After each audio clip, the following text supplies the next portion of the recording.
ଥିଲା ସେହି ଗୁମ୍ଫା ଭିତରେ ସିଂହଟିଏ ରହୁଥିଲା। ଦିନେ ଖରାବେଳେ ସିଂହଟି ଗଛ ମୂଳେ ଶୋଇଥିଲା। ଛୁଆମାନେ ଗାତରୁ ବାହାରି ଗଛ ଡାଳରେ ଖେଳୁଥାନ୍ତି। ଏମିତି ଖେଳୁ ଖେଳୁ ଗୋଟିଏ ମୂଷା ଛୁଆର ଗୋଡ଼ ଖସିଗଲା। ସେ ସିଂହ ଉପରେ ପଡ଼ିଲା।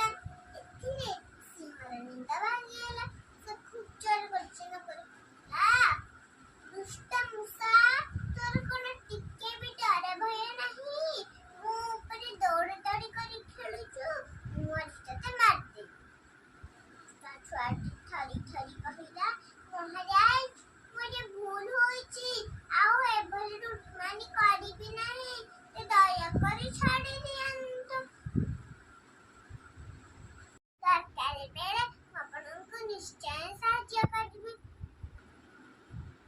ସିଂହ ମୂଷା କଥା ଶୁଣି ହସିଦେଲା।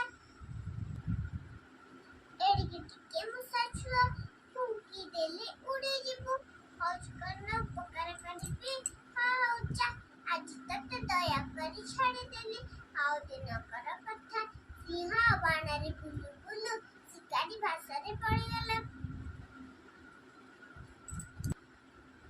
ତା ଗୋଡ଼ ଫାଶରେ ବାନ୍ଧି ହେଇଗଲା।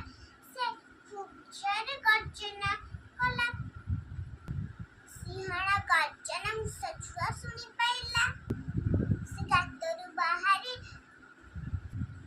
ସିଂହକୁ ସାହାଯ୍ୟ କରିବାକୁ ଆସିଲା। ତା ମୁନିଆ ଦାନ୍ତରେ ଜାଲଟିକୁ ଟିକି ଟିକି କରି କାଟିଦେଲା। ସିଂହ ଶିକାରୀ ଜାଲରୁ ମୁକୁଳିଗଲା।